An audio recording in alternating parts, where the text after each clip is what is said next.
Good morning, Bulldogs. I'm Grant. And I'm Cade, and this is KAHS News. Although the elections are a year away, candidates have already begun to flood the airways. Watch this stellar segment made by me. As Trump's first term nears its end, 24 candidates have already announced their campaign to run in the 2020 U.S. presidential election. 20 Democratic candidates are currently looking to take the presidency, outnumbering the Republican candidates 5-1. Here are some fan favorites. Thank you. Vice President Joe Biden, the longtime senator from Delaware who unsuccessfully ran for president twice, announced his campaign on April 25th. He served as vice president to Barack Obama for 2 terms and introduced Congress's first ever climate bill in 1986. He advocates for free college tuition and plans to strengthen the middle class by giving power to the workers. Senator Warren, how are you? How was the debate tonight for you? I thought it was great. Look, it's a chance to talk with millions of Americans about what's broken in our country and, more importantly, about what we're going to do about it. Elizabeth Warren, the U.S. Senator from Massachusetts, announced her campaign to run for president on December 31st, 2018 as a member of the Democratic Party. She plans to combat alleged corruption in the government that supports the wealthy upper classes at the expense of the lower classes. She also plans to enact stricter gun control, empower indigenous peoples, and expand Social Security. Breaking political news, Senator Bernie Sanders announcing just moments ago that he's running for president again. His challenge to Hillary Clinton fell short in 2016, and the field for the Democratic nomination much more crowded this time around. Our senior national correspondent Terry Moran has the latest. Good morning, Terry. Good morning, George. Yes, it's official. Bernie's back. And you'll remember, George, the last time Bernie Sanders ran for president, when he announced, hardly anybody noticed. And then he ignited that astonishing grassroots movement that made him the most unlikely political rock star and changed the Democratic Party, shifting it decisively leftward. But now the question is, at 77 years old, can Bernie bottle that lightning again? This morning, Senator Bernie Sanders is making it official. Together, you and I and our 2016 campaign began the political revolution. Now it is time to complete that revolution and implement the vision that we fought for. After gaining a massive fan base following his failed campaign in 2016, Bernie Sanders' agenda gained universal recognition. Though called radical by many, Bernie's support for a democratic socialist economy earned him a spot of national prominence in the Democratic Party, where he advocated for free college tuition, free health care, and a 50% tax on members of the upper class. Former Congressman Joe Walsh, he's now a big radio voice and presence. He tweeted on November 8th, I'm voting for Trump. On November 9th, if Trump loses, I'm grabbing my musket. You in? So, what was the intention of that? Let's talk to the former Republican congressman from Illinois right now. Joe Walsh, thank you for joining us. You heard what I said there. Sometimes this is subtle, sometimes it's overt. Donald Trump talking about Texas. He didn't mention that Facebook post. He said he's getting calls. A lot of calls are coming in. There aren't a lot of anything. There was one report. The GOP runs Texas's elections. As you know, the Secretary of State came out and said, this is untrue. Our process is fine. So that's a subtle version. Your version is an overt one. Do you really want people to take up arms against the U.S. government on November 9th? Joe Walsh, one of only 4 Republican candidates running for president in 2020, has been one of Trump's most outspoken critics in the Republican Party. The former U.S. representative is a staunch opponent of Obamacare and supports repealing it in favor of the free market system, and even suggested engaging in civil disobedience to defy Obamacare. He plans to end the practice of separating families of illegal immigrants while also advocating for stricter border control. Welcome back. There was no shortage of attacks on our president this year. A study from the Media Research Center revealing 92% of the television coverage of President Trump was in fact negative. But as 2018 comes to a close, let's reflect on President Trump's accomplishments. How about that? The left has not talked too much about these, if at all. Here to walk us through some of the president's key achievements is attorney Madison Geziato, who is on the Trump Campaign Advisory Board. Thank you very much for joining us this morning. Good to be with you, and Happy New Year, Heather. Yes, to you too. So it's been a good year for a lot of folks on the job front in terms of the jobs and the economy. Let's begin there.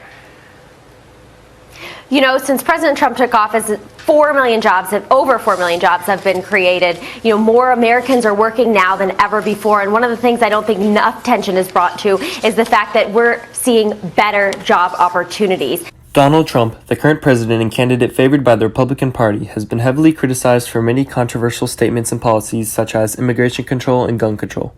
However, he has positively impacted the economy. GDP is growing at a 3% rate and the unemployment rate is at a 50-year low. The economy has also expanded by $1.4 trillion in the second quarter, 3 times that of the growth seen in Obama's presidency. Though the economy is booming, his ethics have been heavily criticized following the emergence of detention camps for illegal immigrants and his failure to speak out against gun control violence. Nice video, Grant. You know who else is running, Grant? Who's that? Our fantastic cross-country team. Was that the segment made by Tyrell? It sure was. Let's give it a look. This season, the cross-country team got a lot of new runners coming in, and people just joining the team in general. Everyone's willing to work hard, and that's an improvement from last season. Like, everyone's willing to come out and work every day to try to get better for the team and for themselves. As Nichelle said, we have practices every day really early in the morning, and we meet up on weekends a lot to run long runs around just everywhere, and we're always running hills and different types of terrain, and we do a lot of recovery things together to get better. It's Hooter Runner. Our next meet's tomorrow, and the grind never stops at Clear Creek Invitational. Sorry about that. The goal for this season is to get to regionals and have a better finish than we did last year. Just keep building on what we've been working on and have a good season. I'm Nisho Shaw. I'm a sophomore, and I'm on varsity cross country. I'm Peyton Barnes. I'm a senior, and I'm on varsity cross country.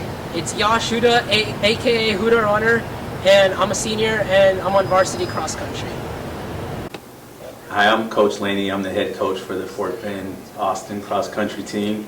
We're really excited about this season. Last year we went to regionals with the boys and we lost several key members, but we have several new people and we're really excited about that. We're looking at improving on our finish at the regional meet.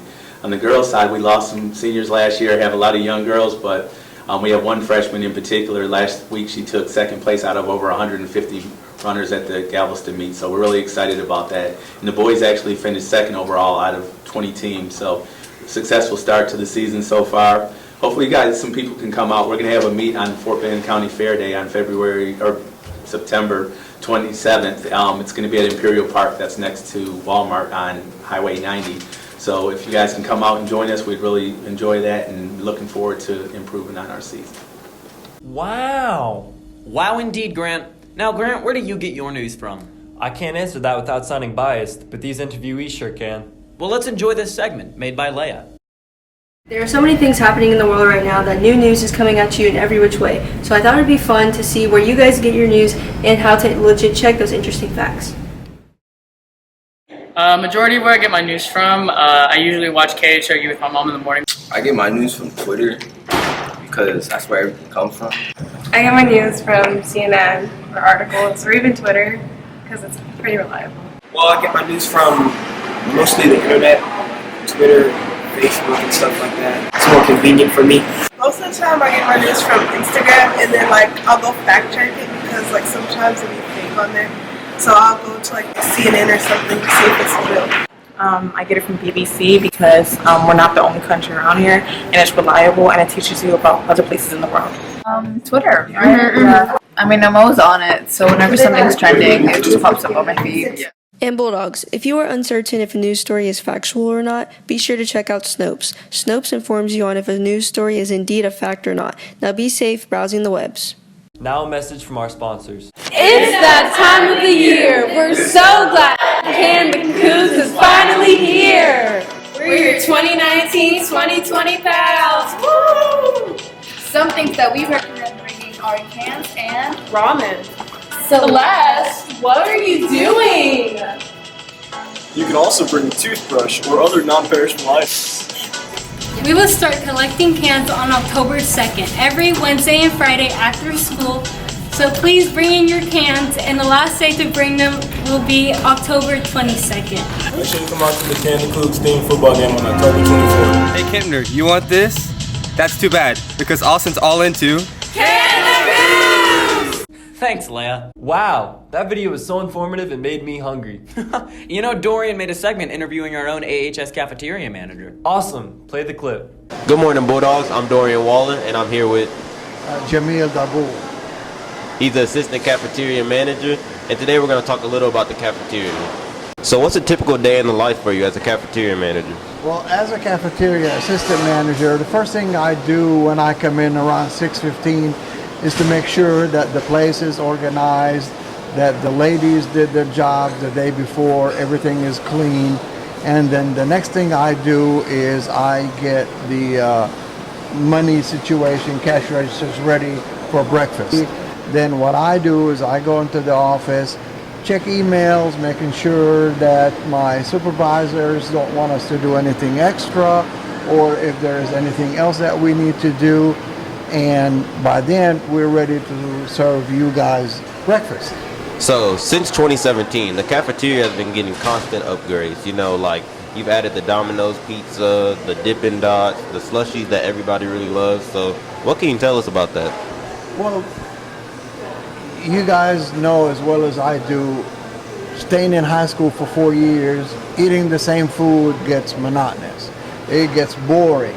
So we do a lot of surveys with some of you kids. We do surveys with teachers. We do surveys with staff. We ask them, what do you guys like? Is there anything you want us to bring in? Any improvements for the food? And those are the suggestions that we take. And we take those suggestions, we give them to our office, and they're the ones that decide, you know, what additions to do. So, a lot of people don't know that every morning the special education students come and, help y'all out every morning. So can you tell us about that? Like, what role do they really play in the cafeteria program? That's an excellent question, and not too many students know about this. Early in the morning, before we open for lunch, the special education students, they come in, they help us set up the chips, they help us set up the milk, they help us set up the all the drinks. And the reason they do this is to educate them, to get them ready for life. I tell you what, they have done a great job for us. I've been to several different schools, and this is the only school that I've seen them do that. And I'm going to take this idea and introduce it to other schools, and hopefully, those kids will learn something. Well, sir, I really appreciate the interview. Thank you so much for your time.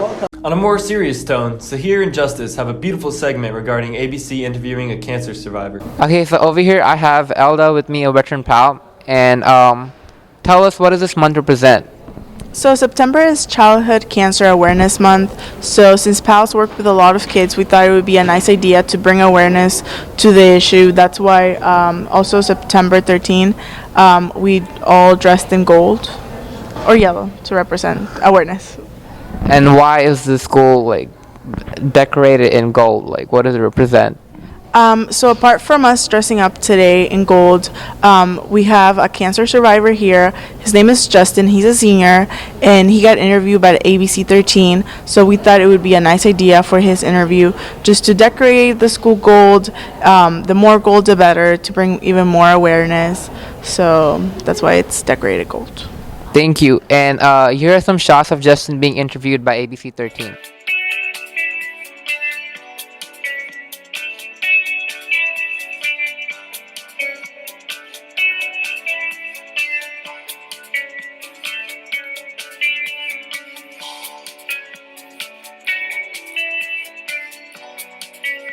For more information on the story, go to abc13.com or click the link in the description. I'm Charlie Etsity with ABC 13. Go Bulldogs! Inspiring. Puts how lucky we all are into perspective. And with that, Bulldogs, have an outstanding day.